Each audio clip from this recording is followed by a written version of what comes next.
Hey, I'm Michelle Walker filling in for Alyssa Cobb this week. Come fly with AOPA.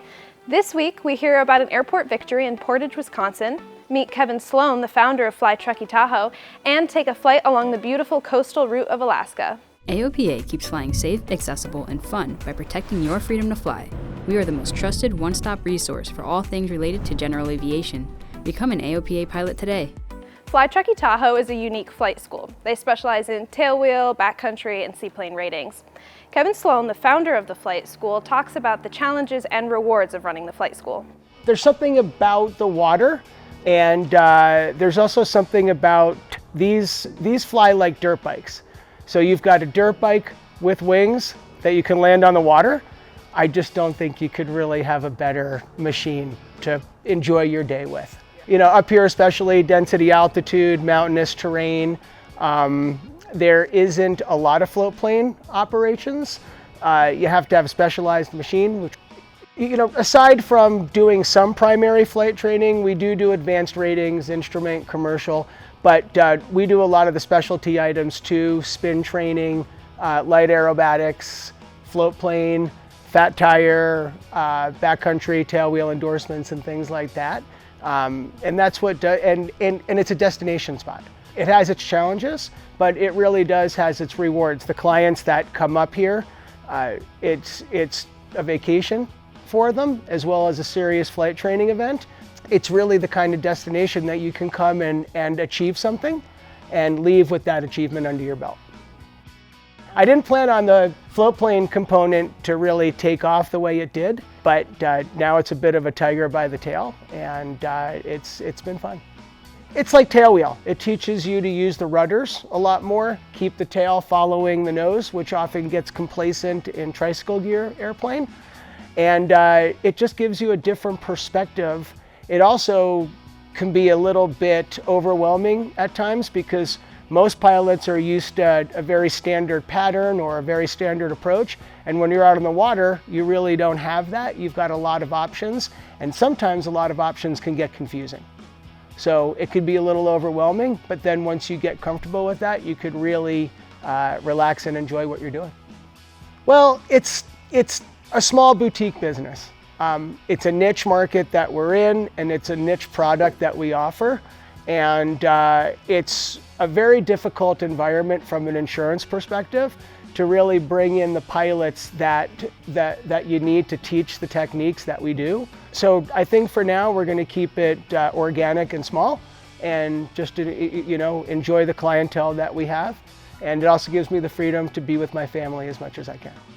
So speaking of flight training, the AOPA 2024 Flight Training Experience Survey opens on September 1st.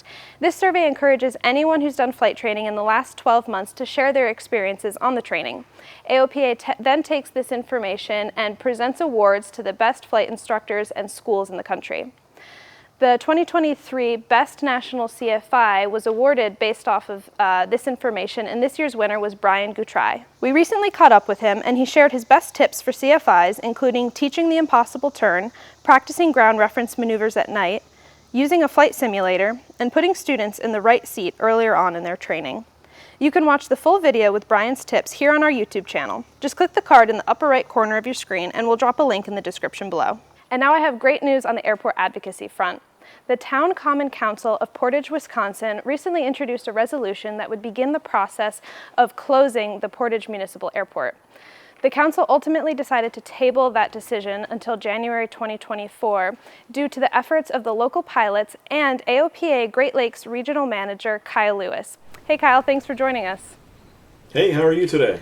Good. So when you first heard news about this happening, what were your first steps? So our first steps were to, number one, realize that the threat was legitimate. You know, AOPA, we take a lot of calls about airports wanting to be closed or city councils, county commissions taking actions to close an airport. But before we take the action that we took with Portage, we want to make sure those concerns were first legitimate, and number two, how soon do we need to act? So what does the future look like for the airport? So right now, the council did vote to table that resolution until January of 2024, which is very good news, but it's not the big win that we hoped for. We had hoped that the resolution would be voted down, However, just in the days since that resolution was tabled, we've heard from our ASN volunteer that the council may be taking steps to bring that back to a vote, but the vote would be to not close the airport. They're actually looking at ways to invest into the airport and also begin conversations with Wisconsin Bureau of Aeronautics on grant funding for the airport to make safety recommendations. Also, there were plans, and they're still there, to perhaps move the airport to a new location to alleviate some of the safety concerns. So there's a lot of things on the table for the airport, but it will take some action from City Council over the next few months to realize those dreams. Oh, okay. Well, those potential steps sound good. So what can pilots do if they hear of a similar threat at their airport? So first, I would recommend that the airport have an ASN volunteer. ASN is short for Airport Support Network Volunteer. We like to have one pilot at the airport who's engaged in the local scene at the airport. They go to airport authority meetings or city council meetings, or just actively engaged with a hangar or pilot tenant association. So that is our first line of defense at airports, are these members that are very engaged. And that's how this issue was brought to us through our ASN volunteer. The ASN program, which falls under the Airports and State Advocacy Department with AOPA, that's really the first line of defense. And if you don't know who your volunteer is for your airport, or if your airport does not have one, please reach out to me or any of the other regional managers, and we can help you through that process, and also finding who it is, or if you would like to become one. Okay, great. Well, thank you, Kyle, and thank you to you and all of the other AOPA regional managers for all you do for general aviation. Well, thank you, and we thank our members that did a lot of outreach on this issue. Could not have done without our membership or our volunteer at Portage. Thank you. And now I have some industry news to share with you. One of my favorite pre-flight planning websites, aviationweather.gov, is about to get an upgrade that's going to enhance the user experience, especially for those using mobile or tablet. The changes will streamline menus, make navigation more intuitive, and give mobile users tools to customize their browsing experience. You'll now be able to combine all the interactive maps into one tool, and with the Weather tab, you can use an interactive map that allows you to add or subtract layers such as ceiling, visibility, thunderstorms, or winds. Another new feature is the cross-section tool, which will provide information along a specific flight path. The beta version of the website is up now, so you can play around with all the new features. We'll drop a link in the description below. So Aspen Avionics and Trio Avionics are joining forces to bring a digital autopilot package for over a dozen Part 23 certified aircraft, including Piper piston singles and Grumman AA5 series aircraft. The display includes a rechargeable backup battery, GPS steering, air data computer, and an attitude heading reference system, which provides attitude information for the aircraft. Well, if you're looking to start flight training soon, whether for an initial certification or an advanced rating, you should take a look at Women in Aviation International. They just opened their 2024 scholarship window, and it's open to both female and male WAI members in all aspects of the aviation industry. One of their scholarships that really caught my eye was the float rating package in Alaska, and I know a lot of pilots have a float rating on their bucket list. It's definitely on mine. And AOPA Editor-at-Large Dave Hirschman and AOPA Senior Photographer David Toulis recently got to go on a float flying adventure of a lifetime. They flew up the coastal route to Alaska in a Cessna Caravan on floats. We are in Anoka, Minnesota. What is our mission? We are going on a dream trip. This is a couple thousand miles up to Anchorage, Alaska. And the exciting part is that we're going along the Alaska coast. We're going to go from the coast of Washington all the way up through the Gulf of Alaska to Anchorage in this magnificent float plane. 675 horsepower. We'll do about 140 knots most of the way. And it's even got enough stuff for all of Dave's gear. We got a couple stops on the way. We're going to go across the northern tier of the country, the lower 48. We're going to stop in, we think, Bozeman, then Bellingham, Washington. Right. And what's our first stop in Alaska? It's going to be Ketchikan. We're going to go about 4 hours from Bellingham to Ketchikan over the inner passage, and the forecast is excellent, and I'm expecting it to be just magnificent. It's a dream trip. Let's go.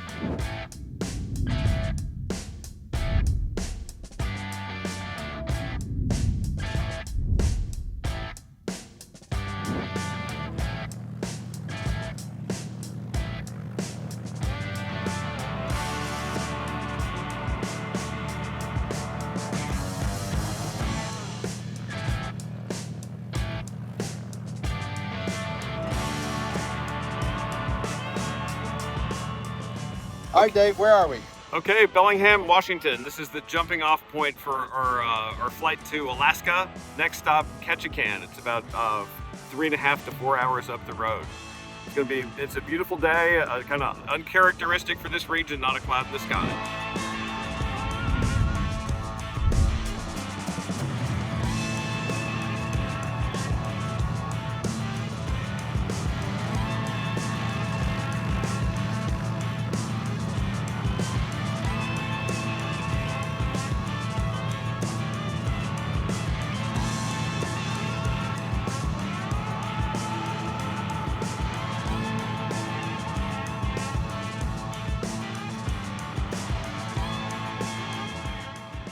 All right, here we are, Dave, in Ketchikan, a mere 4 hours from Bellingham, Washington. Beautiful flight up, tailwind, and lots to see. next stop is Sitka, just not far up the road. Be a little over an hour's flight to one of the most beautiful and historic places in Southeast Alaska. Let's do it. Let's go.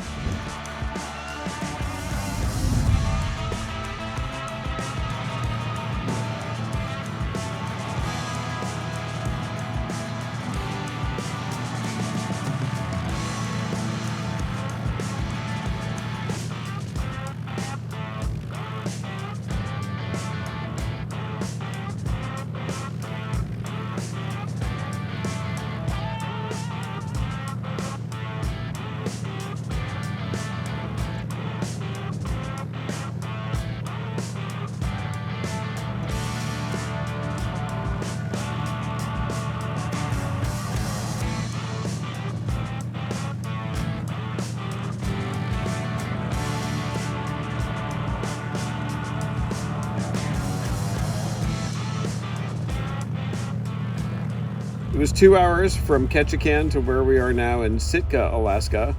Beautiful flight. Saw some whales on the way up, circled them to get a few photos. Great weather, light winds, and we're talking about the great weather. Looks like it's not going to stay forever, so we're going to finish this trip up by delivering the plane to Anchorage, probably tomorrow. And right now, it's a little bit of planes, trains, automobiles. Right now, we are overnighting on a boat in Sitka. Airbnb, courtesy of Airbnb, best deal in town. And we had a good fish dinner over here, some of the famous halibut, right? Right. And ready to get going early in the morning. And we're going to do some surfing. We'll see about that.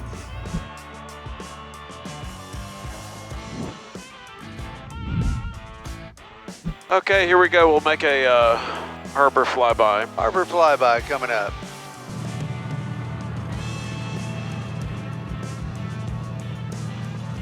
What do they call that? Glacier calving. No, it seems such a strange word for ice breaking. Yeah, that was cool. Thanks. Yeah, that is so cool looking down. Wow.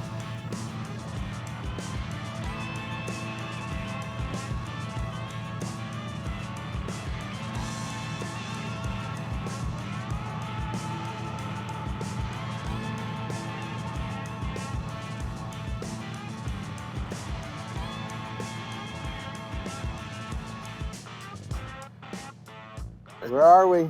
Okay, we're in Yakutat, Alaska, ready for the final push to Anchorage, about 2.5 hours away. Yakutat traffic, Caravan 208, Juliet Kilo, departing runway 20 at Yakutat.